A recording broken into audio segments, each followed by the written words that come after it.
যখন হককে চিনিনি তখন আমি রাসূলের বিরুদ্ধে যুদ্ধ করেছি। হক চেনার পর আমি যুদ্ধের ময়দানে পালিয়ে যাব, তোমরা কি মনে করছো? নির্বোধের দল। খালেদ, আপনি একটু সরেন তো আমার কাছ থেকে, আমাকে একটু যেতে দেন। খালেদের ওইখানে তিনি আছেন, খালেদের সাথে তিনি কথা বলছিলেন। এর মধ্যে খালেদ আক্রান্ত হয়েছেন, সেনাপতি আক্রান্ত হয়েছেন। এটা কিন্তু ভয়াবহ অবস্থা। অনেকেই সেখান থেকে পালিয়ে চলে যাচ্ছিল। খালেদ তাকে বললেন আমাদের সেফটির মধ্যে যাওয়া দরকার। তিনি বললেন খালেদ একটু আপনি সরেন, আপনি রাসূলের হাতে আগে বায়াত করেছেন, আপনি ইসলাম গ্রহণ করেছেন, আপনি জানেন আমি এবং আমার বাবা রাসূলের কত বিরোধিতা করেছি। আমি আজকে একটা চান্স পেয়েছি, আমি সেটার কাফফার করতে চাই। রাসূলের বিপক্ষে যে আমি ছিলাম, আজকে আমি সুযোগ পেয়েছি, আমি তার কাফফারা করতে চাই। আমি রাসূলের বিরুদ্ধে অনেকগুলো যুদ্ধে অংশগ্রহণ করেছি, রাসূলের বিরুদ্ধে আমি যুদ্ধ করেছি।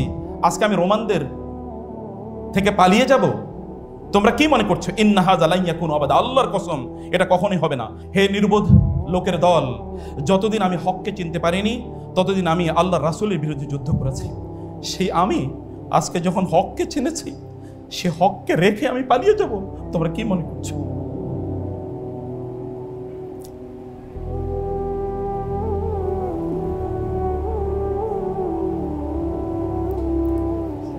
আমি যখন হককে চিনিনি তখন আমি রাসূলের বিরুদ্ধে যুদ্ধ করেছি। হক চেনার পর আমি যুদ্ধের ময়দানে পালিয়ে যাব, তোমরা কি মনে করছো? নির্বোধের দল। একথা বলে ইতিহাস সাক্ষী তিনি যুদ্ধের ময়দানে ঝাঁপিয়ে পড়লেন। তার সাথে তার চাচা হারিস ইবনে হিশাম ছিল, দেরার ইবনে আজওয়া ছিল, আল আজওয়া। তারা সব যুদ্ধের ময়দানে গেলেন, তিনি সেখানে শাহাদাত বরণ করলেন। ইকরামাদেরকে কে তৈরি করেছে? কতক্ষণ ছিল রাসূলের সাথে? এটা মক্কা বিজয়ের ঘটনা। তারপরে কতটুকু সময় পেয়েছে রাসূলের সাথে? মানুষ তৈরি করা কিভাবে সম্ভব? কিভাবে মানুষ তৈরি করছে একবার চিন্তা করে দেখেন। রাসূলুল্লাহ সাল্লাল্লাহু আলাইহি ওয়াসাল্লামের সিরাত যখন আপনি পড়েন, তখন আপনাকে তো বুঝতে হবে যে এখান থেকে আপনার পাঠ কি, এখান থেকে আপনি কি নিতে চান। আপনি কি ইকরামার মতো বলতে পারেন না আমি আল্লাহ রাসূলের দিন থেকে পালিয়ে যাব? আল্লাহ রাসূলের দিন প্রতিষ্ঠা করার এই আয়োজন থেকে আমি পালিয়ে যাব? কোথায় যাব? আমার গন্তব্য কোথায়? আমার গন্তব্য তো ওই দিকে, জান্নাতে। আমি অন্য কোনো দিকে কিভাবে পালিয়ে চলে যাই? এই পালিয়ে যাওয়া তো আমার সাথে যায় না, এটা তো আমার আদর্শের সাথে যায় না। এ কথা আপনাকে বলতে হবে।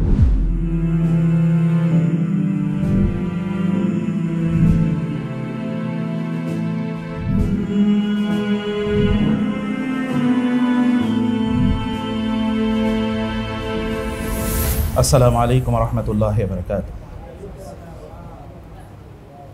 বিসমিল্লাহ ওয়া সলাতু ওয়া সালামু আলা রাসূলিল্লাহ ওয়া আলা আলিহি ওয়া আসহাবিহি ওয়া মাওয়ালা মা বাদ।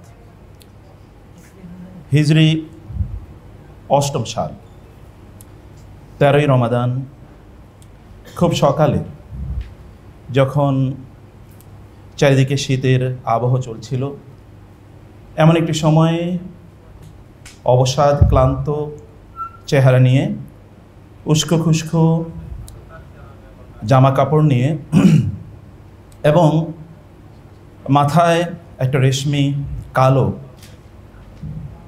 পাগড়ি খুব এলোমেলোভাবে পড়ে অবসন্ন চেহারা নিয়ে আসলেন আবু সুফিয়ান, মক্কার তৎকালীন নেতা। তিনি আসলেন দারুন নাদওয়ার কাছে। লোকেরা সব রুদ্ধশ্বাসে তার জন্য অপেক্ষা করছে। তিনি এসে মাথা নিচু করে দাঁড়ালেন। সবাই পিনপতন নীরবতায় সেখানে রয়েছেন।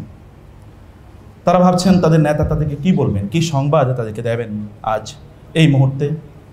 তাদের মাথার উপর পাখিগুলো স্তব্ধ হয়ে আছে, মনে হচ্ছে যেন চারিদিকে বাতাস বইছে না, নিস্তব্ধ নীরবতা। তিনি মাথা তুললেন, তার চেহারা বিধ্বংস, বিধ্বস্ত এবং একজন পর্যুদস্ত মানুষের চেহারা। তিনি সবাই তাকিয়ে বললেন, মুহাম্মদ সাল্লাল্লাহু আলাইহি ওয়াসাল্লাম 10,000 সৈন্য নিয়ে তিনি মক্কার দিকে এগিয়ে এসেছেন। তোমাদের কোনো সামর্থ্য এবং শক্তি নাই তাকে প্রতিহত করার। একথা তিনি বলছেন। লোকজনের মনে হচ্ছে যেন তাদের নিঃশ্বাস বন্ধ হয়ে যাবে। তারপরে তিনি কি বলবেন, তিনি এরপর কি বলবেন, এটা নিয়ে তারা ভাবছেন।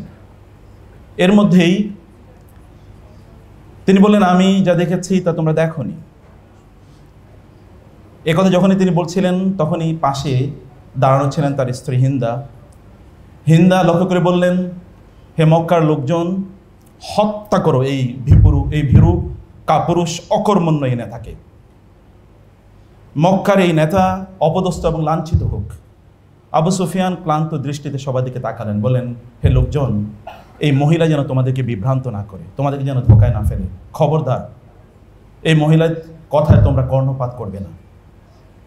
অতঃপর তিনি তাদেরকে লক্ষ্য করে বললেন, আমি যা দেখেছি তোমরা তা দেখোনি। আমি এত অস্ত্র দেখেছি, এত ঘোড়া দেখেছি, এত শক্তি দেখেছি যা আরবের ইতিহাসে আমি কখনো দেখিনি। এতক্ষণে লোকেরা ভাবছিল যে মুহাম্মদ রাসূলুল্লাহ সাল্লাল্লাহু আলাইহি ওয়াসাল্লাম মক্কায় আসছেন, তারা জানতো।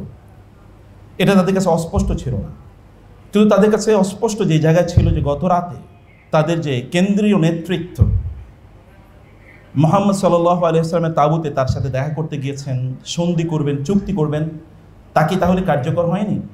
তাহলে কি তাদের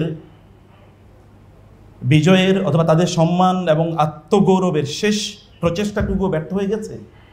তারা কি তাহলে অপমানিত এবং লাঞ্ছিত হবে? এভাবে তারা ভাবছিল। আবু সুফিয়ান তখন বলে উঠলেন, হে লোকেরা, তোমরা যারা আমার ঘরে গিয়ে আশ্রয় নেবে তারা নিরাপদ থাকবে।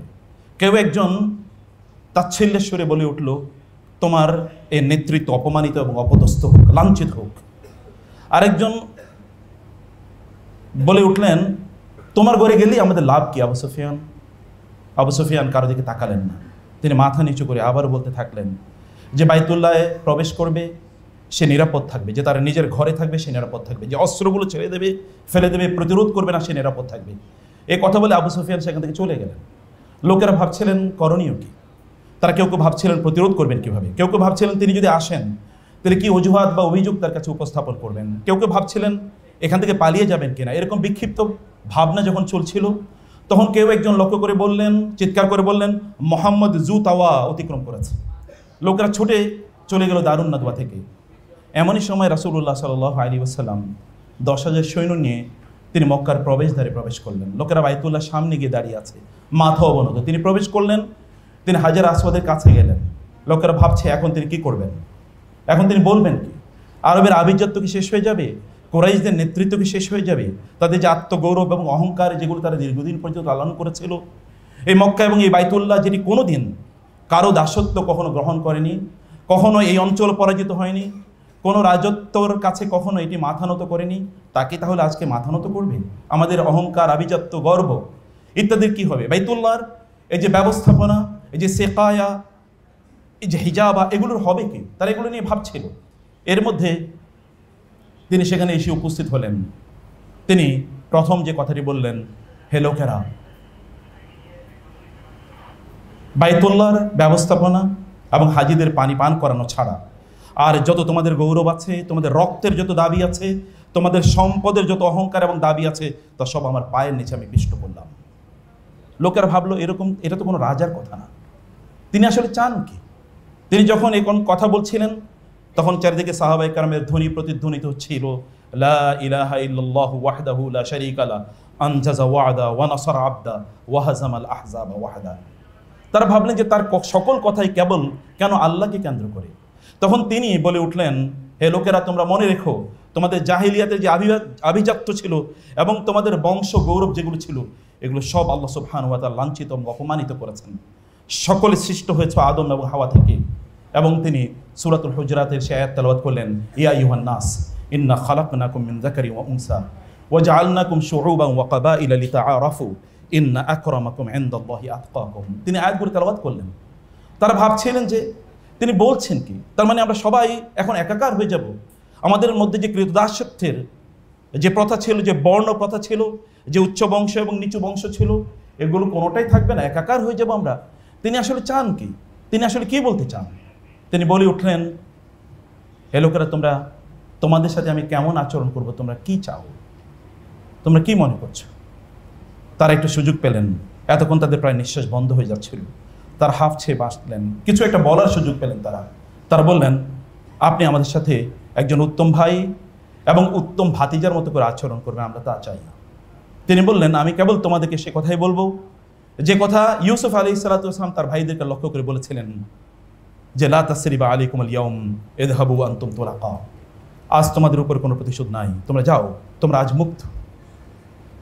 প্রিয় ভাই, সম্মানিত বোনেরা, কোরআনে আল্লাহ সুবহানাহু ওয়া তাআলা বলেছেন, মুহাম্মাদুর রাসূলুল্লাহ ওয়াল্লাযীনা মাআহু আশিদ্দাউ আলাল কুফফারি রুহামাউ বাইনাহুম তারাহুম রুকআন সুজদান ইয়াবতাগুনা ফাদলান মিনাল্লাহি ওয়া রিদওয়ানা সীমাহুম ফি উজুহিহিম মিন আসারিস সুজুদ ذلك مثلهم في التوراة ومثلهم في الإنجيل كزرع أخرج شطأه فآزره فاستغلظ فاستوى على سوقه يعجب الزراع ليغيظ بهم الكفار وعد الله الذين آمنوا وعملوا الصالحات منهم مغفرة وأجرا عظيما سورة الفتح آيات نمبر 29 আমি কেবল কবির সাথে সুর মিলিয়ে বলতে চাই মিন আইনা আবদা ওয়াল হাদিসু গারামু فالشعر يقصر والكلام كلام من أين أبدأ في مديح محمد لا الشعر ينصفه ولا الأقلام هو صاحب الخلق الرفيع على المدى هو قائد للمسلمين همام هو سيد الأخلاق دون منافس هو ملهم هو قائد مقدام ماذا نقول عن الحبيب المصطفى فمحمد للعالمين إمام ماذا نقول عن الحبيب المجتبى ফাফি ওয়াসফিহি তাতাকাসসারুল আকলামু তিনি বলেছেন, কবি বলেছেন, আমি কোত্থেকে শুরু করব আমি জানি না, আমি কিভাবে তার প্রশংসা করব আমি জানি না। সকল কবিতা এবং সকল গদ্য পদ্য এগুলো কোনো কিছুই তো তার প্রতি জাস্টিস করতে পারবে না। আমি জানি যে তিনি মহান চরিত্রের অধিকারী, তিনি মুসলিমদের নেতা, তিনি সবার সামনে সাহসিকতার মাধ্যমে তিনি এগিয়ে যান, তিনি চরিত্রের উত্তম চরিত্রের সর্বোচ্চ আসনে তিনি আসীন রয়েছেন। এই পৃথিবীতে তার কোনো প্রতিদ্বন্দ্বী নাই, তিনি অদ্বিতীয় এই জায়গায়, এবং তার কাছে প্রতি মুহূর্তে প্রত্যেকটি মুহূর্তে তার কাছে আল্লাহর পক্ষ থেকে ওহী আসে। এবং আমি সেই নবীর ব্যাপারে কি বলবো, তিনি তো আমাদের নেতা, আমি তার ব্যাপারে কি বলবো, তার ব্যাপারে লিখতে গেলে কথা তো বলাই যায় না, লিখতে গেলেও তো কলমগুলো ভেঙে যায়। সম্মানিত ভাইয়েরা এবং বোনেরা, আমি আজকে যেই বিষয়টি আপনাদের সামনে আলোচনা করব ভেবেছি, যদিও শেখ হারুন নিজার হাফিজাহুল্লাহর মধ্যে কয়েকটা বিষয় আলোচনা করেছেন, আমি আজকে ভেবেছিলাম আপনাদের সামনে যেটা আলোচনা করব তা হলো যে সিরা পাঠ পদ্ধতি একটি পর্যালোচনা। ব্যক্তিগতভাবে আমি প্রায় 25 বছর ইউনিভার্সিটিতে সিরা পড়াই। তো সিরা পাঠের যে পদ্ধতি, এই পদ্ধতিটা আসলে কেমন, যে পদ্ধতিটা আমরা ব্যবহার করছি এটা কি রাইট, নাকি এখানে আমাদের কিছু চিন্তার বা ভাবনার কিছু জায়গা আছে। আমি 1 নম্বর যে বিষয়টি আপনাদেরকে বলবো তাহলে যে সিরা পাঠ আপনারা করবেন কোরআন কেন্দ্রিক। আমাদের শেখ অবশ্য কিছু কথা বলে গেছেন। 1 নম্বরের কাজ হচ্ছে সিরা পাঠ কোরআন কেন্দ্রিক। আমাদের সামনে দুটো জিনিস রয়েছে, একটা হচ্ছে কোরআন, একটা হলো সিরা। আমরা যখন সিরা পড়ি, যখন কোরআন পড়ি, তখন আমরা বলি যে এই আয়াতটি এই প্রেক্ষাপটে নাজিল হয়েছে। No, this should not be the way of reading the সিরা অফ দ্য প্রফেট সাল্লাল্লাহু আলাইহি ওয়াসাল্লাম। সিরা পড়ুন, তার আলোকে কোরআন বুঝুন। যদি না তা করেন তাহলে সিরার যেই পাঠ আমাদের আছে এই পাঠ আমাদেরকে খুব বেশি সামনে এগিয়ে নিয়ে যেতে পারবে না। আপনি একবার চিন্তা করে দেখুন তো, বদরের যুদ্ধের কথা, একবার উহুদের যুদ্ধের কথা চিন্তা করে দেখুন তো, আপনি কোরআন ছাড়া কীভাবে বুঝবেন? আপনাকে তো কোরআনের সামনেই আসতে হবে, আপনাকে কোরআন কেন্দ্রিক সিরা, ওই আয়াতে যান এবং ওই আয়াত কেন্দ্রিক এবার সিরা পড়ুন রাসূলুল্লাহ সাল্লাল্লাহু আলাইহি ওয়াসাল্লামের। আচ্ছা, সূরা ফাতহের কথা একবার চিন্তা করে দেখুন তো, সূরা ফাত কোন প্রেক্ষাপটে নাজিল হয়েছে? মানব ইতিহাসে এরকম একটা ঘটনা আপনি দেখাতে পারবেন যে ঘটনা সূরাতুল ফাতহের প্রেক্ষাপট? রাসূলুল্লাহ সাল্লাল্লাহু আলাইহি ওয়াসাল্লাম স্বপ্নে দেখলেন তিনি হজ বা উমরা করছেন, বাইতুল্লাহ তিনি জিয়ারত করছেন। তিনি সাহাবায়ে কেরামদেরকে বললেন যে আমি বাইতুল্লাহ জিয়ারত করতে যাচ্ছি। রাসূলের ওয়াহি তো স্বপ্ন, সাহাবায়ে কেরাম জানতেন রাসূল যেহেতু দেখেছে তাই হবে। তারা বহুদিন বাইতুল্লাহ থেকে তারা দূরে আছে, বহু বছর, কেউ 13 বছর আগে হিজরত করেছে, কেউ তো 17 বছর আগে হিজরত করেছে, কেউ 19 বছর আগে হিজরত করেছে। অতএব সেখানে তারা যাবেন, এটা তো তাদের জন্য স্বপ্নের একটা জায়গা। রাসূল ইসলাম তাদেরকে নিয়ে 1400 সাহাবী নিয়ে আসলেন। হুদায়বিয়ার জায়গায় তিনি আটকে গেলেন, তার ঘোড়া, তার ওট সামনে এগোচ্ছিল না। তিনি বললেন আমার এই উটকে তিনি আটকে দিয়েছেন, আব্রাহার বাহিনীকে যিনি আটকে দিয়েছেন। অথবা আজকে আল্লাহর কসম, কুরাইশরা আমার কাছে যেই প্রস্তাব নিয়ে আসে আমি তাই গ্রহণ করব। বহুবার তাদের সাথে অ্যাম্বাসেডর অর্থাৎ তাদের ডিপ্লোম্যাট বিনিময় হলো, কখনো এই আসলেন কখনো সে আসলেন না, আমি সে আলোচনা করছি না। সোহেল ইবনে আমর সর্বশেষ আসলেন, রাসূলের সাথে চুক্তি করলেন। রাসূলুল্লাহ সাল্লাল্লাহু আলাইহি ওয়াসাল্লামকে রাসূল আলী রাদিয়াল্লাহু তাআলা বললেন, ডিকটেট করলেন তুমি লেখো। আলী লিখছিলেন বিসমিল্লাহির রহমানির রহিম। সোহেল ইবনে আমর বললেন আমরা তো বিসমিল্লাহির রহমানির রহিম জানি না, আবার আর রহমান রাহিম কোত্থেকে আসলো? তাহলে কি করতে হবে? লিখুন বিইসমিকা আল্লাহুম্মা। রাসূলুল্লাহ সাল্লাল্লাহু আলাইহি ওয়াসাল্লাম আলীকে বললেন আলী লেখো বিইসমিকা আল্লাহুম্মা। আলী রাদিয়াল্লাহু তাআলা আনহু তিনি রাসূল সাল্লাল্লাহু আলাইহি ওয়াসাল্লামের চেহারার দিকে তাকিয়ে লিখে ফেললেন, কিন্তু তিনি লিখতে চাইলেন না। এরপরে তিনি লিখলেন যে এইটা হচ্ছে হাদা আহদুন বাইনা মুহাম্মাদিন রাসূলিল্লাহ ওয়া বাইনা সুহাইল ইবনে আমর। তিনি লিখলেন যে এটি লেখো তুমি। আলী লিখছিলেন এটি। সুহাইল ইবনে আমর বললেন, আমরা তো আপনাকে রাসূল হিসেবে স্বীকার করি নাই, স্বীকার করলে তাহলে যুদ্ধ কোথায়, কেন যুদ্ধ করবো, আমরা তো স্বীকার করিনি, অতএব তাহলে কি করতে হবে, লিখতে হবে মুহাম্মদ ইবনে আব্দুল্লাহ। রাসূল সাল্লাল্লাহু আলাইহি ওয়াসাল্লাম বললেন, আলীকে আলী লেখো মুহাম্মদ ইবনে আব্দুল্লাহ। আলী দাঁড়িয়ে বলেন, ইয়া রাসূলুল্লাহ, ওরা যেরকম আপনাকে রাসূল হিসেবে মেনে নেয়নি এই জন্য যুদ্ধ করেছে, আমরা তো রাসূল হিসেবে মেনে নেওয়ার কারণে যুদ্ধ করেছি, আমরা তো যুদ্ধ করেছি রাসূল হিসেবে মেনে নেওয়ার কারণে, অতএব এটা মোছা আমার পক্ষে সম্ভব হবে না, আমি মুছতে পারবো না। রাসূলুল্লাহ সাল্লাল্লাহু আলাইহি ওয়াসাল্লাম নিজেই মুছে দিলেন, তিনি লিখে দিলেন সেখানে মুহাম্মদ ইবনে আব্দুল্লাহ। তিনি বললেন, আলী, আমি যেমনিভাবে রাসূলুল্লাহ সত্য তেমনিভাবে আব্দুল্লাহ সন্তান, আব্দুল্লাহর ছেলে, তাও তো সত্য। লেখা হলো এমন একটি ঐতিহাসিক চুক্তি, যেই চুক্তির কোনো প্যারালাল এই পৃথিবীতে কোনোটা নাই। ওমর রাদিয়াল্লাহু তাআলা বিক্ষিপ্ত, ওমরের মতো ব্যক্তি, তিনি মানে প্রচণ্ড অ্যাজিটেটেড। তিনি রাসূলকে এসে বললেন, ইয়া রাসূলুল্লাহ, এটা কেমন চুক্তি হচ্ছে, আপনি কি আল্লাহ রাসূল না, ইসলাম কি সত্য ধর্ম নয়, কোরআন কি সত্য নয়, তাহলে আমরা এটা কেমন চুক্তি করছি। রাসূল সাল্লাল্লাহু আলাইহি ওয়াসাল্লাম বললেন আলী আবু বকরকে, ওমর রাদিয়াল্লাহু তাআলা আনহুকে, ওমর রাদিয়াল্লাহু তাআলা আনহুকে, ওমর তুমি শান্ত হও। তিনি দৌড়ে গেলেন আবু বকরের কাছে, আবু বকর এটা হচ্ছে কি। তিনি বললেন, আবু বকর তাকে বললেন, ওমর তুমি কি জানো না তিনি আল্লাহ রাসূল, তিনি কি আল্লাহ রাসূলকে আল্লাহর নির্দেশ ছাড়া কোনো কাজ করেন। কেউ মানতে পারছিলেন না, চুক্তি হয়ে গেল। এর মধ্যে জানেন সোহেল ইবনে আমরের ছেলে যখন এখানে চলে আসে, তাকে ফেরত পাঠানো হচ্ছিল। এর মধ্যে তিনি বললেন, হে মুসলিমরা, আমাকে ফেরত পাঠানো হচ্ছে, আমাকে ওরা মেরে ফেলবে, হত্যা করবে, আমি পালিয়ে এসেছি। রাসূল বললেন, সবরান, ধৈর্য ধারণ করো, আল্লাহ তাআলা তোমাদের জন্য মুক্তির পথ রেখে দেবেন। তাকে তার বাবা নিয়ে যাচ্ছিলেন, রাসূলুল্লাহ সাল্লাল্লাহু আলাইহি ওয়াসাল্লাম তাকে সান্ত্বনা দিচ্ছিলেন। ওমর বললেন, আমি তার পাশাপাশি যাচ্ছিলাম, বললাম যে তুমি আমার তলোয়ারটা নাও, নিয়ে তোমার বাবাকে হত্যা করো। তিনি বলেন যে না, আমি রাসূলের চেহারার দিকে তাকিয়েছি, এটা আমার জন্য আল্লাহ রাসূল অনুমোদন করেন নাই। তাকে নিয়ে যা হলো বিক্ষুব্ধ অবস্থা। চুক্তি শেষ, মক্কায় তো যাওয়া যাবে না চুক্তির কথা অনুসারে। রাসূলুল্লাহ সাল্লাল্লাহু আলাইহি ওয়াসাল্লাম তিনি সাহাবায়ে কেরাম থেকে বললেন, তোমরা তোমাদের কোরবানির পশুগুলো জবাই করো, অতঃপর তোমরা মাথা মুন্ডন করো। কেউ কোরবানির পশু জবাই করছে না, একটা ভয়াবহ অবস্থা, 1400 সাহাবী কেউ জবাই করছে না। রাসূলুল্লাহ সাল্লাল্লাহু আলাইহি ওয়াসাল্লাম তিনি একটু অপ্রস্তুত হয়ে পড়লেন, করণীয় কি। তিনি তার তাঁবুতে ঢুকলেন।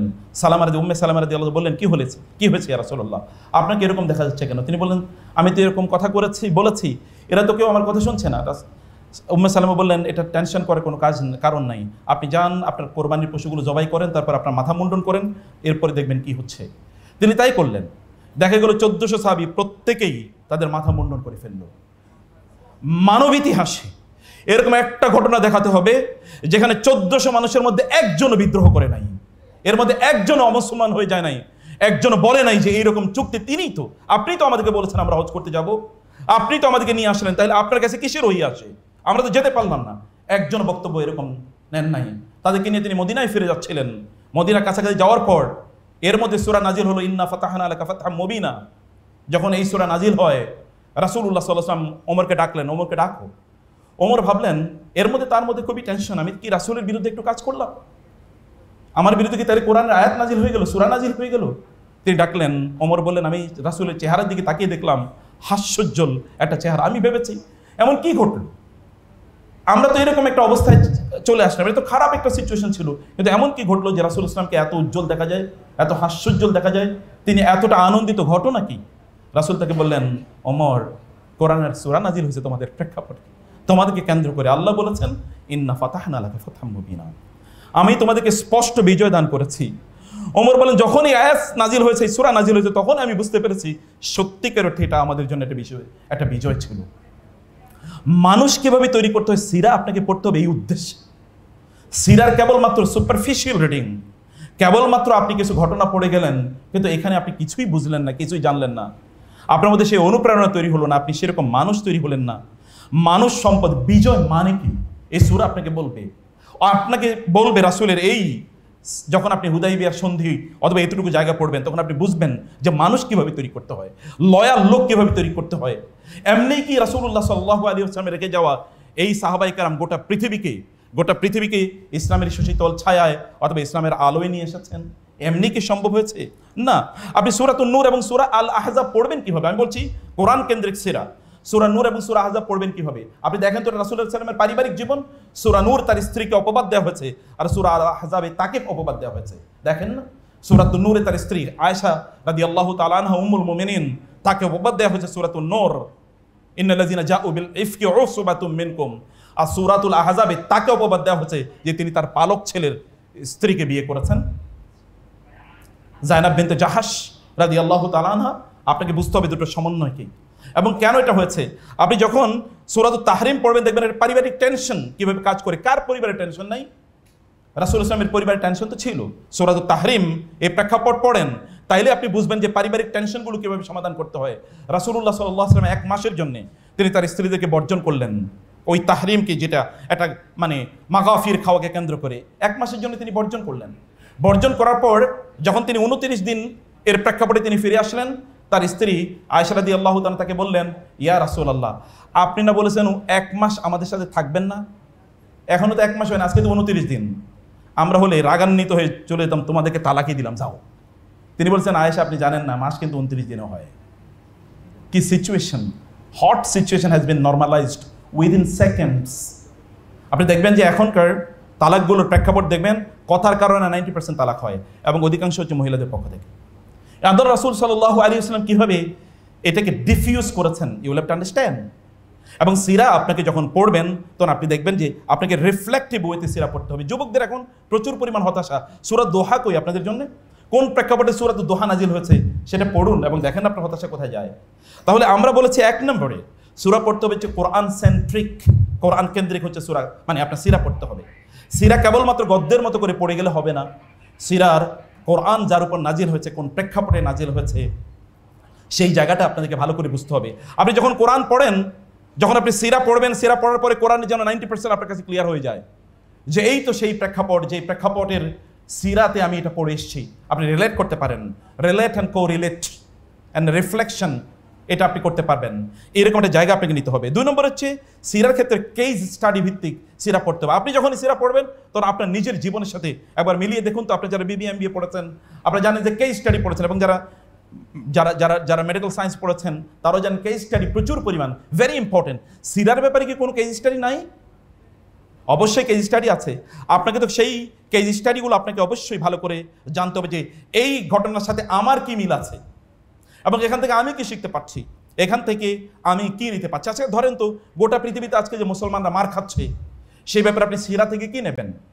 আল্লাহ সুবহানাহু ওয়া তাআলা আমাদেরকে জানিয়ে দিয়েছেন, ফাইম্মা তাসকাফান্না ফিল হারদি তাসকাফান্নাহুম ফিল হারদি ফাশাররিদ বিহিম মান খালফাহুম লাআল্লাহুম ইয়াযাক্কারুন ওয়া ইম্মা তাখাফান্না মিন কওমিন খিয়ানাতান ফামবিদ ইলাইহিম আলা সাওয়া ইন্নাল্লাহা লা ইউহিব্বুল খাইনিন ওয়া লা ইয়াহসাবান্নাল্লাযীনা কাফারু সাবাকু ইন্নাহুম লা ইউজিজুন ওয়া আ'ইদ্দু লাহুম মাসতাতা'তুম মিন কুওয়াতিন ওয়া বিররিবাতিল খাইলি তুরহিবুনা বিহি আদুওয়াল্লাহি ওয়া আদুওয়াকুম ওয়া আখারিনা মিন দুনিহিম লা তা'লামুনাহুম আল্লাহু ইয়া'লামুহুম। আপনি যখন সিরা পড়বেন, আল্লাহ রাসূল সাল্লাল্লাহু আলাইহি ওয়াসাল্লামের যুদ্ধের বিষয়গুলো, প্রেক্ষাপটগুলো আপনাকে জানতে হবে না? রাসূলের যুদ্ধগুলো যখন আপনি পড়েন তখন আপনার মাথায় কি আসে, আপনার চিন্তা চেতনায় কি আসে? এখন তো আমরা ইসলামকে সিভিলাইজেশন রিলিজিয়ন, সভ্যতার ধর্ম, শান্তির ধর্ম, এইরকম বলে আমরা দিনকে চিত্রিত করার চেষ্টা করছি। আল্লাহ রাসূলকে বলেন নাই যে আল্লাহ সুবহানাহু ওয়া তাআলা আমাকে পাঠিয়েছেন আনা নাবিয়্যুর রাহমা ওয়া নাবিয়্যুল হারব, আমি যুদ্ধের নবী, আমি শান্তির নবী। তিনি কি কথা বলেন নাই? তিনি কি বলেন নাই বুইস্তু বাইনা ইয়াদাই সাআতি বিসাইফি, আমি কিয়ামতের আগে তলোয়ার নিয়ে এসেছি? কথা কি তিনি বলেন নাই? অতএব যদি আপনি এই পৃথিবীতে যদি আপনার দ্বীনকে প্রতিষ্ঠিত করতে চান, আপনি যদি চান যে কেবলমাত্র শান্তির মাধ্যমে সব প্রতিষ্ঠিত হয়ে যাবে, যুদ্ধ ছাড়া শান্তি আসে কবে? কোথায় এসেছে যুদ্ধ ছাড়া শান্তি? আল্লাহ রাসূল সাল্লাল্লাহু আলাইহি ওয়াসাল্লামের সিরা যখন আপনি পড়বেন তখন দেখেন না তিনি কি করেছেন। রাসূল সাল্লাল্লাহু আলাইহি ওয়াসাল্লাম কি বলেন নাই আল্লাহ তাআলা আমাকে এমন 5টি জিনিস দিয়েছেন যে 5টি জিনিস অন্য কাউকে দেওয়া হয় নাই? ওয়া নুসিরতু বির-রু'বি মাসিরাতা শাহরিন আও মাসিরাতা সাফারিন, আমি 1 মাসের দূরত্বের রাস্তায় যদি থাকি তাহলে আমার শত্রুরা ময়দান থেকে, যুদ্ধের ময়দান থেকে তারা পালিয়ে চলে যায়। যুদ্ধের তো এরকম প্রস্তুতি আল্লাহ রাসূল রেখেছিলেন। এবং আপনি সারাদিন সারা বছর কেবল মার খাবেন, আর আপনি প্যারালালি শত্রুদের, অথবা যারা ইসলাম বিদ্বেষী, ইসলামের শত্রু যারা, তাদের মতো প্যারালাল শক্তি আপনি তৈরি করবেন না।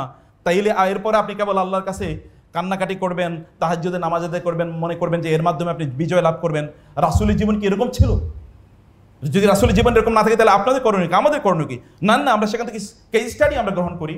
বদর থেকে কেস স্টাডি নেই, উহুদ থেকে নেই, খন্দক থেকে নেই, এরপরে ফাতে মক্কা থেকে নেই, এরপরে মুতা থেকে নেই, তাবুক থেকে নেই। কেস স্টাডি আমাদের অবশ্যই এটি আমাদেরকে গ্রহণ করা দরকার। রাসূলুল্লাহ সাল্লাল্লাহু আলাইহি ওয়াসাল্লাম তিনি মানুষদেরকে কিভাবে তৈরি করেছেন। আপনার এখানে অনেকে আছে যারা বিয়ে করেন না, কিন্তু বোনরা আছেন বিয়ে করেছেন, আপনারা বিয়ে করবেন, আপনাদের সন্তানদেরকে কিভাবে তৈরি করবেন? রাসূলুল্লাহ সাল্লাল্লাহু আলাইহি ওয়াসাল্লামের সাথে যারা যে সকল শিশুরা হাঁটছিল চলতো, সে সকল শিশুদের পরবর্তী অবস্থা দেখেন তো। আব্দুল্লাহ ইবনে আব্বাস, আব্দুল্লাহ ইবনে ওমর, জাবের ইবনে আব্দুল্লাহ, অথবা আপনি তাদের অবস্থা একবার দেখেন তো, তারা পরবর্তীতে কি করেছে। আব্দুল্লাহ ইবনে আমর ইবনুল আস, তারা পরবর্তীতে কোথায়? মুআয ইবনে জাবাল, এরা কোথায় গিয়েছেন? আনাস ইবনে মালিক, এরা কোথায়? এরা তৎকালীন মুসলিম বিশ্ব পরিচালনা করেছে, নেতৃত্ব তারা প্রদান করেছে। তিনি তাদেরকে কিভাবে তৈরি করেছেন? আপনাদের সন্তানদেরকে আপনারা অথবা আপনাদের ভাই, ছোট ভাই বোনদেরকে আপনি কিভাবে তৈরি করবেন, সেই পাঠ তো আপনাদেরকে সিরা থেকে নিতে হবে। রাসূলুল্লাহ সাল্লাল্লাহু আলাইহি ওয়াসাল্লামের কাছে যখন লোকেরা আসেন, মুহূর্তের মধ্যে পরিবর্তন হয়ে যায়। আপনাদের ঘটনা মনে নাই? ইকরাম ইবনে আবি জেহল, মক্কা বিজয়ের সময় পর্যন্ত ইকরাম ইবনে আবি জেহল অথবা সফওয়ান ইবনে উমাইয়া, সুহাইল ইবনে আমর, যার কথা বলেছিলাম এর আগে, এই তিনজন তারা সিদ্ধান্ত নিয়েছে মুহাম্মদ মক্কায় ঢুকতে পারবে না, বাইতুল্লাহ জোর করে প্রবেশ করতে পারবে না, আমরা প্রতিরোধ করবই। ততক্ষণ পর্যন্ত ইকরাম ইবনে আবি জেহল পালিয়ে চলে যান, তার স্ত্রী ইসলাম গ্রহণ করেন। তিনি এসে রাসূলকে বলেন, আমার স্বামীকে আপনার কাছে নিয়ে আসার অনুমতি দেন। যদিও এর মধ্যে বলা হয়েছিল ইকরামকে যেখানেই পাওয়া যাবে তাকে হত্যা করা হবে। রাসূলুল্লাহ সাল্লাল্লাহু আলাইহি ওয়াসাল্লামের কাছে ইকরামকে নিয়ে আসা হলো। ইকরামা বললেন, আপনি নাকি বলেছেন আপনি আমাকে নিরাপত্তা প্রদান করেছেন, আপনি আমার কোনো ক্ষতি করবেন না। বলে, হ্যাঁ তাই বলেছি। একবার বললেন, আমি আপনার চেয়ে সত্যবাদী এবং ভালো মানুষ আর কোথাও দেখিনি, মাত্র এসে দেখেছে। এর আগে ভালো করে কোনোদিন তার দিকে তাকায় নাই, প্রথমবারের মতো তার দিকে তাকালো। লাভ এট দ্য ফার্স্ট সাইট, প্রথম দর্শনে ভালোবাসা। তিনি তার দিকে তাকালেন এবং বললেন, তাহলে আপনি আমাকে কিসের নির্দেশ প্রদান করছেন? তিনি বললেন, আমি তোমাকে নির্দেশ দিচ্ছি তুমি ইসলাম গ্রহণ করো, আল্লাহর একত্ববাদ, আমার রিসালাতকে তুমি স্বীকার করে নাও। তিনি বললেন, তাহলে আপনার হাতটা বাড়িয়ে দেন। তার হাতটা বাড়িয়ে দেওয়া হলো। হাতটা বাড়িয়ে দেওয়ার পরে তিনি বায়াত করলেন এবং বললেন, ইয়া রাসূলুল্লাহ, প্রথম শব্দ ইয়া রাসূলুল্লাহ, আপনার সাথে আমি চুক্তিবদ্ধ হচ্ছি। আমি ইতিপূর্বে ইসলামের বিরুদ্ধে যতগুলো যুদ্ধ করেছিলাম, এখন থেকে ইসলামের পক্ষে তার দ্বিগুণ যুদ্ধ করব। এতদিন আমি ইসলামের বিপক্ষে যত সম্পদ ব্যয় করেছিলাম, এখন থেকে ইসলামের পক্ষে আমি তার দ্বিগুণ সম্পদ ব্যয় করব। ইতিহাস সাক্ষ্য দেয়, যখন ইয়ারমুকের যুদ্ধ হচ্ছিল, তখন এই ইকরাম ইবনে আবি জেহল তিনি সেখানে অংশগ্রহণ করেছেন। তখন সেখানকার যুদ্ধের সেনাপতি খালিদ ইবনে ওয়ালিদ, এর ওই যুদ্ধের শত্রুপক্ষের সেনাপতি খালিদ ইবনে ওয়ালিদ এই পক্ষের সেনাপতির তার তাঁবুতে আক্রমণ করে। ইকরাম ইবনে আবি জেহল সেখানে আছেন। ইকরাম ইবনে আবি জেহল খালিদকে লক্ষ্য করে বলেন, ইয়া খালিদ ইলাইকা আন্নী ফালাকাদ কানা লাকা মা রাসূলিল্লাহি সাল্লাল্লাহু আলাইহি ওয়াসাল্লাম সাবিকাতুন ওয়া আনা ওয়া আবী কুননা আশাদ্দান নাসি আলা রাসূলিল্লাহি সাল্লাল্লাহু আলাইহি ওয়াসাল্লাম ফাদা'নি উকাফির আম্মা সালাফা মিন্নি ফাওয়াল্লাহি লা উকাতিল ইয়াওমা আর-রুম আল-ইয়াওমা কামা কাতালতু রাসূলুল্লাহি সাল্লাল্লাহু আলাইহি ওয়াসাল্লাম। তিনি বললেন, হে খালিদ, আপনি একটু সরেন তো আমার কাছ থেকে, আমাকে একটু যেতে দেন। খালিদের ওইখানে তিনি আছেন, খালিদের সাথে তিনি কথা বলছিলেন। এর মধ্যে খালিদ আক্রান্ত হয়েছেন, সেনাপতি আক্রান্ত হয়েছেন। এটা কিন্তু ভয়াবহ অবস্থা। অনেকেই সেখান থেকে পালিয়ে চলে যাচ্ছিল। খালিদ তাকে বললেন, আমাদের সেফটির মধ্যে যাওয়া দরকার। তিনি বললেন, খালিদ একটু আপনি সরেন, আপনি রাসূলের হাতে আগে বায়াত করেছেন, আপনি ইসলাম গ্রহণ করেছেন, আপনি জানেন আমি এবং আমার বাবা রাসূলের কত বিরোধিতা করেছি। আমি আজকে একটা চান্স পেয়েছি, আমি সেটার কাফফার করতে চাই। রাসূলের বিপক্ষে যে আমি ছিলাম, আজকে আমি সুযোগ পেয়েছি, আমি তার কাফফারা করতে চাই। এবং তিনি বললেন, ওয়ালাকাদ কাতালতু মা রাসূলিল্লাহি সাল্লাল্লাহু আলাইহি ওয়াসাল্লাম ফি মাওয়াতিনা কাসীরা। তার কাছে প্রায় 400 লোক ছিল। তাদেরকে লক্ষ্য করে বলেন, হে লোকেরা, আমি রাসূলের বিরুদ্ধে অনেকগুলো যুদ্ধে অংশগ্রহণ করেছি, আমি রাসূলের বিরুদ্ধে অনেকগুলো যুদ্ধে অংশগ্রহণ করেছি। আফা আফিরু মিনার রুমি আল ইয়াউম, রাসূলের বিরুদ্ধে আমি যুদ্ধ করেছি, আজকে আমি রোমানদের থেকে পালিয়ে যাব? তোমরা কি মনে করছো? ইন্না হাযা লা ইয়াকুনু আবাদা, আল্লাহর কসম এটা কখনোই হবে না। অতঃপর তিনি তাদেরকে লক্ষ্য করে বললেন, হে নির্বোধের লোক, হে নির্বোধ লোকের দল, যতদিন আমি হককে চিনতে পারিনি ততদিন আমি আল্লাহর রাসূলের বিরুদ্ধে যুদ্ধ করেছি। সেই আমি আজকে যখন হককে চিনেছি, সে হককে রেখে আমি পালিয়ে যাব? তোমরা কি মনে করছো?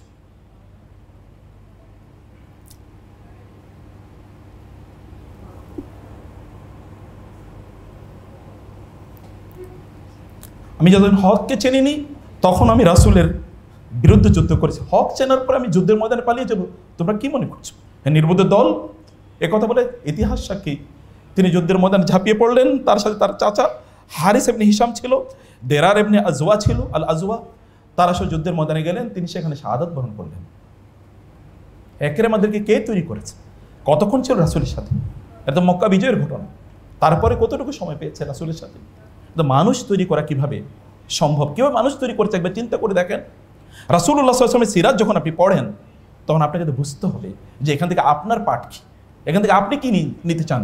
আপনি কি ইকরামার মতো বলতে পারেন না আমি আল্লাহ রাসূলের দিন থেকে পালিয়ে যাব, আল্লাহ রাসূলের দিন প্রতিষ্ঠা করার এই আয়োজন থেকে আমি পালিয়ে যাব? কোথায় যাব?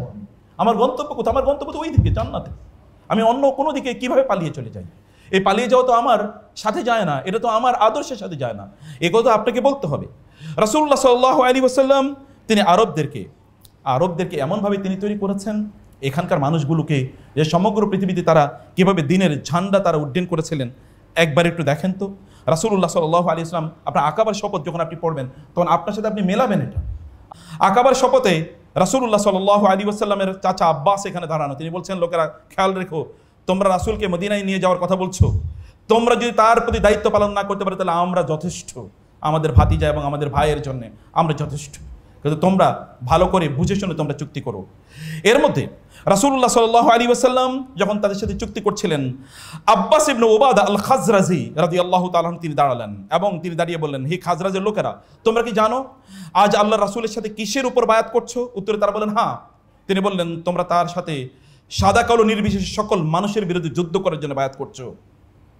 তোমরা জানো তোমাদের অন্তরে যদি সামান্য কোনো ভাবনা থাকে যে এই চুক্তির কারণে তোমাদের সম্পদগুলো লুণ্ঠিত হবে, তোমাদের দলপতি এবং তোমাদের অভিজাত লোকেরা সেখানে আক্রান্ত হবে, তারা হতে পারে নিহত হবে এবং শত্রুদের হাতে হতে পারে তাদের জীবন দিতে হতে পারে, তাহলে তোমাদের মধ্যে যদি একটু সামান্য আতঙ্ক থাকে, কনফিউশন থাকে, তাহলে এখনই থেমে যাও, আর সামনে এগোয়ো না। আল্লাহর কসম করে বলছি, তাহলে তোমরা দুনিয়াতেও ভালো থাকবা, আখিরাতেও ভালো থাকবা। আদারওয়াইজ তোমরা যদি এখন চুক্তি করেছো, এই চুক্তি যদি সামান্য একটু লঙ্ঘন করো, তাহলে তোমরা দুনিয়াতেও লাঞ্ছিত হবে, আখিরাতেও লাঞ্ছিত হবে।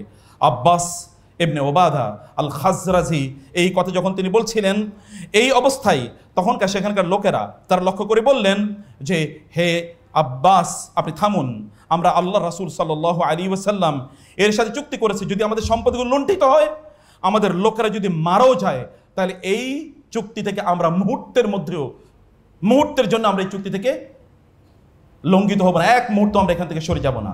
এবং তারা বলেন, ইয়া রাসূলুল্লাহ, আমরা তাহলে এই মর্মে চুক্তি করলাম, যদি আমরা এই চুক্তি করি তাহলে আমরা বিনিময় কি পাবো? রাসূলুল্লাহ সাল্লাল্লাহু আলাইহি ওয়াসাল্লাম বললেন, আল জান্নাহ। তারা বলেন, তাহলে তো আমাদের জন্য আর কোনো কিছু প্রয়োজন নাই, আমরা তো বড় কোনো পোস্ট চাই না, কারণ আমি বিপ্লব করেছি। এখন আপনারা যেটা চিন্তা করেন, আমরা বিপ্লব করেছি, আমরা পোস্ট পাবো না কেন? আমরা মন্ত্রী হব না কেন? আমরা কেন সচিব হব না? আমরা কেন ব্যবসা বাণিজ্য পাবো না? আমরা কেন এরকম পাবো না? সাহাবায়ে কেরাম তারা কি বলেছেন? খাজরাজিরা অথবা আউস এই গোত্রের লোকেরা তারা বললেন, যেহেতু জান্নাতের কথা আপনি বলেছেন, আমাদের আর কোনো প্রয়োজন নাই, জান্নাতে আমাদের জন্য যথেষ্ট। আলোচনা কিন্তু থামে নাই। এর মধ্যে আরেকজন ইয়াংম্যান, তার বয়স আমি জানি না, তার বয়স হয়তো 18-20 হবে, তার নাম হচ্ছে আবু যুরারা রাদিয়াল্লাহু তাআলা আনহু। তিনি বললেন, রুয়াইদান ইয়া আহলা ইয়াসরিব, এই ইয়াসরিবের অধিবাসীরা একটু থামো, কারণ তখনও মদিনার নাম মদিনা হয় না, তখন এর নাম ইয়াসরিব। তিনি বলেন, একটু ধীরে, ইয়াসরিববাসীরা, তোমরা জানো আমরা এত দূর অতিক্রম করে এসেছি কেবলমাত্র আমরা জানি তিনি আল্লাহ রাসূল মুহাম্মদুর রাসূলুল্লাহ, আমরা কেবল এই জন্য এসেছি। আজ যদি আমরা মদিনায় ফিরে যাই এই চুক্তি করার পর, তবে মনে রাখবে সমগ্র আরব বিশ্বের বিরুদ্ধে আমরা যুদ্ধ ঘোষণা করলাম। তাহলে মনে রাখবে যে তোমাদের শ্রেষ্ঠতম, আবার মনে করে দিচ্ছি, তোমাদের শ্রেষ্ঠ তোমরা সেখানে নিহত হতে পারে, তোমাদের আরবদের সাথে তোমাদের সম্পর্ক ছিন্ন হতে পারে, তোমাদের তলোয়ারগুলো তোমাদের বিরুদ্ধে পরিচালিত হতে পারে। তোমরা যদি এই ব্যাপারে ধৈর্য ধারণ করো, তাইলে কেবল এর প্রতিদান তোমরা আল্লাহর কাছে পাবে। আর যদি তোমাদের অন্তরে সামান্য কোনো দুর্বলতা থাকে, তাইলে তোমরা সেই দুর্বলতার কারণে সেটা তোমরা আজকে প্রকাশ করো, তাহলে আল্লাহ তোমাদেরকে ক্ষমা করে দেবেন, তোমাদের কোনো বিপদ হবে না। কিন্তু তোমরা আজকে কোনো দুর্বলতা থাকলে সেটা তোমরা প্রকাশ করো, দুর্বলতা নিয়ে তোমরা কোনো চুক্তি করার প্রয়োজন নাই। তখন তারা তাকে বললেন, আমতে আন্না ইয়া আসাদ, আসাদ আমাদের থেকে দূরে সরে যাও। ফাওয়াল্লাহি লা নাদউ হাযিহিল বাইআতা আবাদা ওয়া লা নুসআলুহা আবাদা ফাবায়ানাহু ফাখাযা আলাইনা ওয়া শারাতা ওয়া ইউতিনা আলা যালিকাল জান্নাহ। তিনি বললেন, তারা বললেন, তাকে লক্ষ্য করে, আসাদকে লক্ষ্য করে বললেন, আসাদ ইবনে জুরারা তাকে লক্ষ্য করে বললেন, হে আসাদ, তুমি সরে যাও, আল্লাহর কসম আমরা কখনোই এই অঙ্গীকার, এই বায়াতকে আমরা লঙ্ঘন করব না, কোনোদিন তা খণ্ডন করব না। আমরা রাসূলের সাথে এই মর্মে চুক্তিবদ্ধ হয়েছি, আমরা আমাদের জীবন, সম্পদ এবং পরিবার তার জন্য আমরা কোরবানি করে দেব, বিনিময়ে কেবল আমরা জান্নাত চাই। ইতিহাস সাক্ষী, এই যে যারা তার হাতে বায়াত করেছে, এর মধ্যে একজন আল্লাহ রাসূলের বিরুদ্ধে বিট্রে করেন নাই, বরং এর অধিকাংশই পরবর্তীতে রাসূলুল্লাহ সাল্লাল্লাহু আলাইহি ওয়াসাল্লামের জন্য অথবা তার দ্বীনের জন্য তারা যুদ্ধের ময়দানে শাহাদাত বরণ করেছে। সিরা যখন আপনি পড়েন, তখন আপনাকে তো এই জায়গাগুলো আপনাকে অবশ্যই আপনাকে বুঝতে হবে যে আল্লাহ রাসূল সাল্লাল্লাহু আলাইহি ওয়াসাল্লামের সিরা আমাদের জন্য এবং আপনাদের জন্য কি নিয়ে আসে। মুগীরা ইবনে শুবার কথা যদি না বলি তাহলে তো হয় না। মুগীরা ইবনে শুবা রাদিয়াল্লাহু তাআলা আনহু তিনি গেলেন তৎকালীন পার্সিয়ানদের সাথে, পারস্যের সম্রাট তার সেনাপতি রুস্তমের সাথে সাক্ষাৎ করেছেন। রুস্তম ডেকে নিয়ে গেলেন যে মুহাম্মাদের অনুসারীরা তারা কারা, তারা কেন এতটা বিজয়ী এবং তাদের এত শক্তির উৎস কোথায় এটা জানার জন্য। সেখানে তিনি গেলেন। যাওয়ার পরে তিনি রুস্তমের একেবারে পাশে গিয়ে তাদের সেনাপতি তাদের পাশে গিয়ে বসলেন। আর পারস্যিয়ান অর্থাৎ তৎকালীন পারস্য সাম্রাজ্যের সেনাপতির তার অবস্থান কেমন হতে পারে, তার বিশাল বড় আসন, এবং তার পাশে গিয়ে তিনি বসলেন, জোর করে তিনি বসলেন। এখানে লোকের এসে তাকে সেখান থেকে টেনে নামিয়ে দিল। তিনি অবাক হয়ে গেলেন, এরা আমাকে নামিয়ে দিচ্ছে কেন, বুঝতে পারছি না তো। তিনি তাদেরকে লক্ষ্য করে বললেন, কানাত তাবলুগুনা আনকুমুল আহলাম, তোমাদের ব্যাপারে আমাদের কাছে এই সংবাদ পৌঁছেছিল যে তোমরা প্রচন্ড জ্ঞানী গুণী মানুষ, কিন্তু আমার চোখে তোমরা এখন দুনিয়ার সবচেয়ে নির্বোধ। কারণ কি, আমরা আরবরা সবার সাথে একই রকম আচরণ করি, ধনী গরিবের মাঝে কোনো ভেদাভেদ করি না, যুদ্ধ ছাড়া আমরা কাউকে কোনোদিন দাস বানাই না। আমি মনে করেছিলাম তোমরাও সবার সাথে একই আচরণ করবে, অথচ তোমরা যে একে অপরকে খোদার আসনে বসিয়ে রেখেছ, এটা যদি আগে আমাদেরকে জানিয়ে দিতে তাহলে তো আর তোমাদের সাথে বৈঠকের কোনো সিদ্ধান্তই আমার নেওয়ার প্রয়োজন হতো না, তাহলে তো আমার এখানে আসার কোনো প্রয়োজন হতো না, তোমাদের কাছে আমার আসার কোনো প্রয়োজন পড়তো না, অথচ তোমরা নিজেরাই আমাকে আমন্ত্রণ জানিয়ে এখানে নিয়ে এসেছো। আপনি যখন দেখবেন, সিরা যখন পড়বেন, তখন আপনি দেখবেন আল্লাহ রাসূল সাল্লাল্লাহু আলাইহি ওয়াসাল্লাম কিভাবে সবাইকে সমানভাবে সম্মান এবং মর্যাদা দিয়েছেন, সবাইকে কিভাবে তিনি তুলে নিয়ে এসেছেন, এবং সবাইকে কিভাবে তিনি সমাজের জন্য তৈরি করেছেন, দিনের জন্য তৈরি করেছেন রাসূলুল্লাহ সাল্লাল্লাহু আলাইহি ওয়াসাল্লাম। যখন সিরা আমরা পড়ি, এগুলো তখন আমাদের কাছে একেবারে স্পষ্ট হয়ে যায়। কিন্তু আমরা যদি সিরাকে এইরকম কেস স্টাডির মধ্যে যদি আমরা নিয়ে না যাই, তাহলে সত্যিকার অর্থে সিরা পাঠ আমাদের জন্য কোনোভাবেই কল্যাণ নিয়ে আসবে না। আপনি দেখেন রাসূল ইসলামের সাহাবায়ে কেরামদের যারা ইসলাম গ্রহণ করেন না, তাদের মধ্যে কিছু কিছু নৈতিকতা ছিল। আপনি দেখেন না, হেরাক্লিয়াসের সাথে যখন আবু সুফিয়ান যখন আলাপ আলোচনা হয়, আবু সুফিয়ানকে হেরাক্লিয়াস অনেকগুলো প্রশ্ন করেছিল। তার মধ্যে হেরাক্লিয়াসের প্রশ্নের মধ্যে একটা প্রশ্ন ছিল, ওয়াহাল ইয়াগদির, তিনি কি কোনোদিন মানুষের সাথে প্রতারণা করেছেন? আবু সুফিয়ান বললেন যে না, আমাদের সাথে তিনি কোনোদিন প্রতারণা করেন নাই, কিন্তু গত বছর অর্থাৎ এই যে হুদাইবিয়াতে তার সাথে আমাদের একটা চুক্তি হয়েছে, গত এক বছর তিনি এরকম কোনো কিছু করেছেন কিনা আমরা জানি না। আবু সুফিয়ান পরে বললেন স্মৃতিচারণ করতে গিয়ে, ওয়াল্লাহি, আল্লাহর কসম করে বলছি, আমি মুহাম্মদুর রাসূলুল্লাহ সাল্লাল্লাহু আলাইহি ওয়াসাল্লামের বিরুদ্ধে কিছুই বলার মতো ছিল না, সেখানে তার বিরুদ্ধে কিছুই বলতে পারে নাই, কেবল এতটুকু ঢোকানোর চেষ্টা করেছে, একটা কনফিউশন। তাও কনফিউশন মাত্রা কি? কনফিউশন মাত্রা হচ্ছে এরকম, ওই যুগে লোকেরা মিথ্যা কথা বলাটা তাদের জন্য আভিজাত্যের বিরোধী মনে করতো, আর আমরা তো অবলীলায় মিথ্যা কথা বলে যাচ্ছি। আপনি সিরা থেকে পাঠ নিচ্ছেন কি? আপনার নিজের জন্য কি পাঠ নিচ্ছেন? আমি বলছি যে এই পাঠটা আমাদের নিজেদের কেন্দ্রিক হওয়া দরকার। আমরা এখানে কেস স্টাডি যেন নেই, আমাদের নিজের উন্নয়নের জন্য। 3 নম্বরে যে বিষয়টি, তাহলে যে বিশ্লেষণ ধর্মী, ইতিহাস ধর্মী নয়। আমরা কেবল ইতিহাস পড়ছি, একবার গদ বাদা কেবল গল্প পড়ে যাচ্ছি, এর বাইরে কোনো কিছু না। কিন্তু বিশ্লেষণ করবে কে? অ্যানালাইসিস করবে কে? এটা গভীরভাবে চিন্তা করবে কে? Reflective reading of the Sira of the prophet সাল্লাল্লাহু আলাইহি ওয়াসাল্লাম, গভীরভাবে এই সিরাকে ভালোবাসা, সিরাকে চিন্তা করা, নিজের স্ট্র্যাটেজি ইত্যাদি তৈরি করার জন্য এটা কে করবে?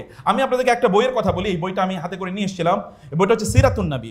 বইটা লিখেছেন ওয়াদ্দা খানফার, তিনি ওয়ার্ল্ডের 200 মোস্ট ইনফ্লুয়েন্সিয়াল থিঙ্কার্স এর মধ্যে একজন, মুসলিম। ওয়াদ্দা খানফার তিনি বলেছেন strategic and political study of the Sira of the prophet সাল্লাল্লাহু আলাইহি ওয়াসাল্লাম। রাসূল ইসলামের সিরাকে পলিটিক্যাল এবং স্ট্র্যাটেজিক দিক থেকে যদি আমি পড়ি, তিনি বলেছেন যে আমরা রাসূল ইসলাম যখন সাহাবায়ে কেরাম যখন আবিসিনিয়া হিজরত করে চলে যায়, আমরা যদি বলি কেবলমাত্র জুলুম এবং অত্যাচার থেকে বাঁচার জন্য ওইখানে গিয়েছেন, তো এটা রং reading of the Sira of the prophet সাল্লাল্লাহু আলাইহি ওয়াসাল্লাম হবে। কারণ সেখানে তো জাফর ইবনে আবি তালেবের উপর অত্যাচার করা হয় নাই, ওসমান ইবনে আফফানের উপর অত্যাচার করা হয় নাই, আবু বকরও চলে যাচ্ছিলেন, তার উপর তো অত্যাচার করা হয় নাই। তাইলে তারা কেন গেলেন? নিশ্চয়ই এই জায়গাটার স্ট্র্যাটেজি কি ছিল?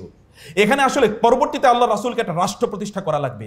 এই রাষ্ট্র প্রতিষ্ঠার জন্য ওইখানে সেই রাষ্ট্রটি ছিল সবচেয়ে নিকটবর্তী এবং সবচেয়ে জাস্টিসের উপর ভিত্তিশীল। এটা তারা যেন সেখান থেকে শিখে আসেন। এবং নেতা প্রয়োজন ছিল। রাষ্ট্র পরিচালনা করতে হলে নেত্রী লাগবে না, এখন যেমন নেতৃবৃন্দ লাগবে না। এখন যেমন আমরা বলি খেলাফা প্রতিষ্ঠা করবো, খেলাফা প্রতিষ্ঠা করলে কারা চালাবে, এরকম প্রশ্ন আমাদেরকে অনেকেই করেন। তাহলে রাষ্ট্র চালাবে কে? কাকে খলিফা বানাবেন? কাকে ওই মিনিস্টার, কাকে ওই মিনিস্টার বানাবেন? তার মানে লোকের অভাব আছে। আল্লাহ রাসূল সাল্লাল্লাহু আলাইহি ওয়াসাল্লাম মক্কায় থাকা অবস্থায় তিনি বুঝেছেন এই দিন যদি প্রতিষ্ঠিত করতে হয় তাহলে আমার লোক লাগবে। সেই লোক কই? ওই লোক ওইখানে তিনি পাঠিয়ে তারপরে লোক তিনি তৈরি করেছেন। অতএব আমরা যখন সিরা পড়ি, কেবলমাত্র যেন এইটা কেবল ইতিহাসের পাঠ যেন না হয়, বরং ইতিহাসে আরেকটু গভীরে আমরা যেন এটাকে পাঠ করি। আবার 2-3 মিনিটের মধ্যে আমি লাস্টের কয়েকটা ইস্যু আপনাদেরকে বলি। সিরা পাঠের আরেকটা দিক হলো যেটা, তাহলে যে আমাদের চরিত্র কেন্দ্রিক। আমরা কেবল ইতিহাস কেন্দ্রিক যেন সিরা পাঠ না করি, তুলনামূলক বিশ্লেষণের কথা বলছি, সমালোচনা। আমরা সিরা যখন পাঠ করি তখন এটা কি সহি না কেবল ইমোশনাল, কেবল কিছু স্টোরি এখানে আছে, অথবা মিথ্যা বহু বানোয়াট বহু কাহিনী সেখানে আছে, সেগুলো কেন্দ্রিক আমরা করছি। এটা কতটুকু অথেন্টিক, এবং এই কারণে আমি আপনাদেরকে বলবো কমপক্ষে অথেন্টিক একটা সিরা আপনার পড়ুন। সেটা হতে পারে ইব্রাহিম আলী তার বইটি সিরাতুন নবী, অথবা আকরাম দিয়া ওমরি আস-সিরা আস-সহিহা, এই নামে বইগুলো বাজারে আছে, বাংলায় আছে বইগুলো, আপনার বইগুলো পড়ে নিতে পারেন। আকরাম দিয়া ওমরি মদিনা ইউনিভার্সিটির প্রফেসর, অথবা আপনারা পড়তে পারেন মানে আহমদ আলী ইব্রাহিম আলী তার বইটা বাংলা অনুবাদ হয়েছে, এই বইটা আপনারা পড়তে পারেন। এই দুইটার কমপক্ষে একটা আপনারা পড়ুন, সিরা সহিহা, একেবারে সহি বর্ণনা, রাসূলের মুখে রাসূলের জীবনী। মানে এটা অসাধারণ একটা বক্তব্য না, রাসূলের মুখে রাসূলের জীবনী, কমপক্ষে এরকম একটা সিরা আপনারা পড়ুন। এই জায়গায় লাস্ট যে কথাটি বলতে চাই, তাহলে যখন আমরা সিরা পড়ি তখন আমরা মক্কার জীবনকে ফোকাস দেই না, কেবল মদিনার জীবনে ফোকাস, এবং এই কারণে কেবল মাগাজি কেন্দ্রিক সিরা। কেবল সিরা হলো যুদ্ধ বিগ্রহ, এর বাইরে কি সিরার কোনো অবস্থান নাই? মক্কায় আপনারা দেখেন তো, আশারায়ে মুবাশশারার মধ্যে 9 জনই তো মক্কার দারুল আরকামের ছাত্র। একজন হচ্ছে সাইদ ইবনে যায়েদ, তিনি তো ওই মদিনার বনু জোহরা গোত্রের। আদারওয়াইজ বাকি সবাই তো এখানকার। এরা কারা? গোটা পৃথিবীতে যারা ছড়িয়ে পড়েছিল, মোস্ট অফ দ্য মক্কার আর মদিনার আনসারীরা তারা যুদ্ধের মধ্যে বেশি শাহাদাত বরণ করেছেন। আপনাকে বুঝতে হবে যে সিরার ডাইমেনশনটা।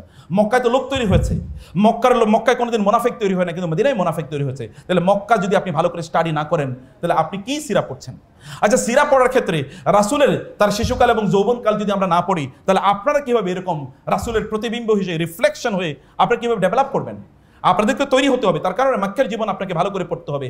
আচ্ছা, রাসূল সাল্লাল্লাহু আলাইহি ওয়াসাল্লামের তার আগমনের পূর্বে আরব বিশ্ব বা গোটা বিশ্ব যদি আপনি ভালো করে না জানেন, তাহলে কিভাবে বুঝবেন পরিবর্তনটা তিনি কি এনেছেন, এবং আমরাও পরিবর্তন কিভাবে আনবো? আল্লাহ তো ওটাকে বলেছেন আল জাহিলিয়াতিল উলা, তার মানে আরেকটা জাহিলিয়াত আছে। এই জাহিলিয়াতকে যদি ওই জাহিলিয়াতের মতো করে মোকাবেলা করতে হয়, তাহলে কি করবেন আপনি? সেটা জানার জন্য নিশ্চয়ই আপনাকে অবশ্যই রাসূলুল্লাহ সাল্লাল্লাহু আলাইহি ওয়াসাল্লামের তার পূর্বে যে জাহিলিয়াতের অবস্থা ছিল, সেই জাহিলিয়াতের অবস্থাগুলো আমাদেরকে অবশ্যই ভালো করে জানতে হবে। লাস্ট একটি কথা বলে আমি কেবলমাত্র শেষ করে দিচ্ছি, যে মুসা ইবনে নুসাইর, যখন আপনি জানেন রাসূল সাল্লাল্লাহু আলাইহি ওয়াসাল্লামের তার প্রভাব কত পর্যন্ত ছিল। মুসা ইবনে নুসাইর যখন আপনার স্পেন বা ওই জায়গায় যখন তিনি বিচর করতে যাচ্ছিলেন, তখন যে জাহাজ যেগুলোতে চলে তারা যাচ্ছিলেন, জাহাজের যিনি প্রধান ছিলেন তার নাম ছিল বদরকে লক্ষ্য করে তিনি বললেন, হে বদর, তুমি এই যে পাহাড় জিব্রাল্টার, জাবালে তারেক, এই পাহাড়ের উপর তুমি তোমার মানে আমি ইসলামের ঝান্ডা, ইসলামের পতাকাটাকে এখানে তুমি গেঁথে দাও, উড্ডীন করে দাও। আর আমরা ফিরে যাচ্ছি না বদর, তুমি কি জেনে রেখো, আর আমরা ফিরে যাচ্ছি না, আমরা এখানে থাকতে এসেছি, আল্লাহর রহমতে আমরা জয়লাভ করবই এবং এদেশ আমরা শাসন করবই। কতজন লোক নিয়ে গেছেন? তারপরে ঘটনা দেখেন গোটা ইউরোপ জুড়ে কিভাবে, স্পেন কেন্দ্রিক গোটা ইউরোপ জুড়ে কিভাবে ইসলামের জয় জয়কার ছিল। আপনাকে এটা অবশ্যই ভালো করে অবশ্যই আপনাকে জানতে হবে। সেই কারণে পরবর্তীতে কত দীর্ঘদিন পর্যন্ত একটা ইম্প্যাক্ট ছিল, এই ইম্প্যাক্টটা কেন তৈরি হয়েছিল, সিরা যখন আমরা পড়ব তখন এই পাঠ যেন, এই পদ্ধতিগুলো যেন আমাদের সামনে থাকে। মানজাল্লাযী রাফা আস-সুয়ুফা লিয়ারফা ইসমাক ফাওকা হামাতিন নুজুমি মানারা কুন্না জিবালান ফিল জিবালি ওয়া রুব্বামা সিরনা আলা মাউজিল বিহারি বিহারা বিমাআবিদিল ইফরিনজি কানা আযানুনা ক্বাবলা আল কাতাইফি ইয়াফতাহুল আমসারা লাম তানসা ইফরিকা ওয়ালা সাহরাউহা সাজাদাতিনা ওয়াল আরদু তাকযিফু নারা। আপনাদেরকে অবশ্যই ইসলাম বুঝতে হলে অবশ্যই আপনাকে ইকবাল পড়তে হবে। এটা ইকবালের কথা, ইকবালের বক্তব্য, ইকবালের কবিতা। ইকবাল বলেছেন, হে আল্লাহ, এই পৃথিবীতে কে আপনার নাম উড্ডীন করেছিল এবং কে পাহাড়গুলো অতিক্রম, কারা পাহাড়গুলো অতিক্রম করে এবং সমুদ্রের এই ঝঞ্ঝা বিক্ষুব্ধ তরঙ্গকে অতিক্রম করে কারা আপনার দিনের ঝান্ডা বিভিন্ন জায়গায় পৌঁছে দিয়েছিল। ইফরিনজিরা সেখানে পৌঁছার পূর্বে, ইফরিনজিদের দেশে পৌঁছার পূর্বে, আমাদের সৈন্যবাহিনী পৌঁছার পূর্বে সেখানে কারা আজান এর ধ্বনি সেখানে উচ্চারিত করেছিল। আফ্রিকা মানে আফ্রিকা, এবং আফ্রিকার মরুভূমি পর্যন্ত আমাদের সেজদাগুলো এখনো বলে নাই। আমরা যখন ওই অঞ্চলে পৌঁছেছিলাম, ওইখানে ঢোকার আগে আমরা সেজদা দিতাম, ওইখানকার মরুভূমিগুলো পর্যন্ত এখন আমাদের সেজদার কথা স্মরণ রাখছে।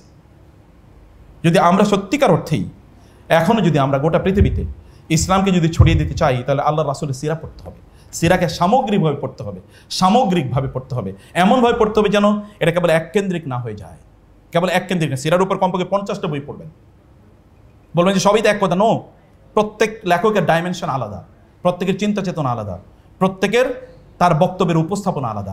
সিরা পড়তে হলে, সিরাকে জানতে হলে কেবলমাত্র সিলেক্টিভ 1-2টা বইয়ের উপর নির্ভর করে আপনি দিনকে বুঝবেন না। আল্লাহর কসম, আল্লাহ রাসূলের সিরাটাই হচ্ছে ইসলাম, এবং আল্লাহ রাসূলের সিরার বাইরে এক ফোঁটাও ইসলাম নাই।